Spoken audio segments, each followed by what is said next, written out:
popular social media handles, and I think you mentioned, I think his name is Masjid Freeman and Muhammad Hijab, and now these are very popular people online. Like I think even people like Andrew Tate had him on as guests, and it's kind of crazy that how are these guys getting away with being so anti-Hindu and sort of still maintaining their following, when I think it's kind of difficult for people to be so like racist or intolerant without having a lot of pushback from the public. So do you have any insight on how that's happening? That's a really good question. So I think if you look at the way, I'll speak to, I guess, Majid Freeman. So if you look at the way that Majid Freeman was framing what he was saying, he wasn't anti-Hindu, he was anti-Hindutva.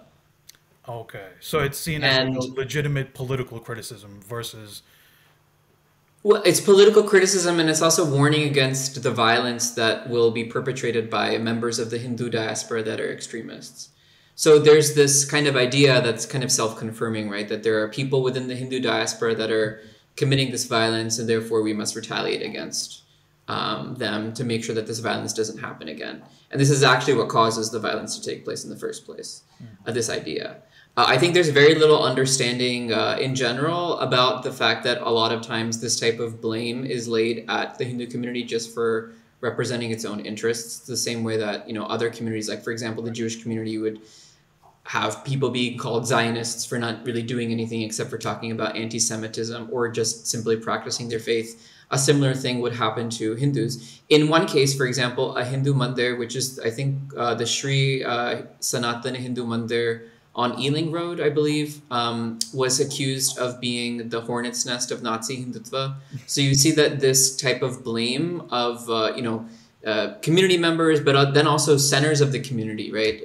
Places of worship being labeled as being responsible for fomenting violence is something that happens. And because you're not specifically speaking against the whole community, you're using language that's coded to suggest that these are people who are extremists or people, as you said, who have a certain political ideology, that type of speech kind of goes kind of unfiltered.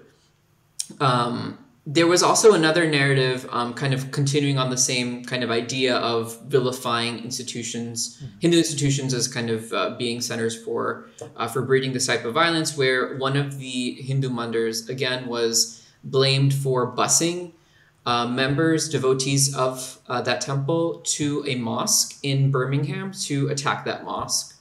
Neither was that mosque actually attacked. Again, the police confirmed that this attack never happened.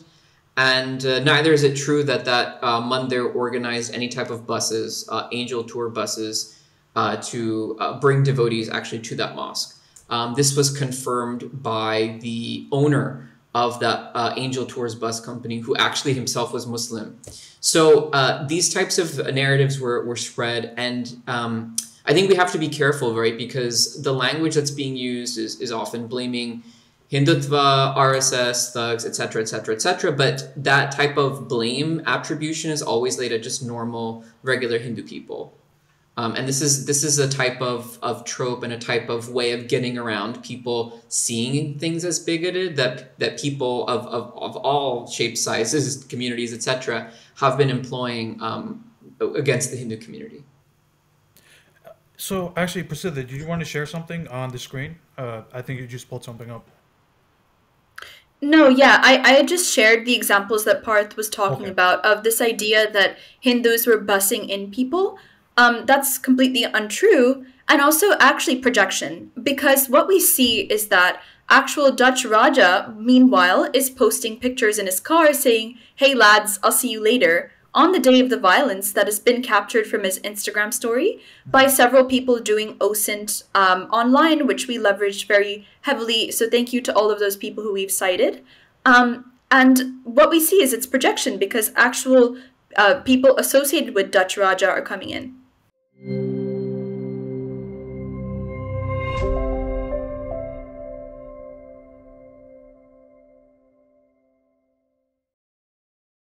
Please remember to subscribe to us and switch on the notifications for this channel.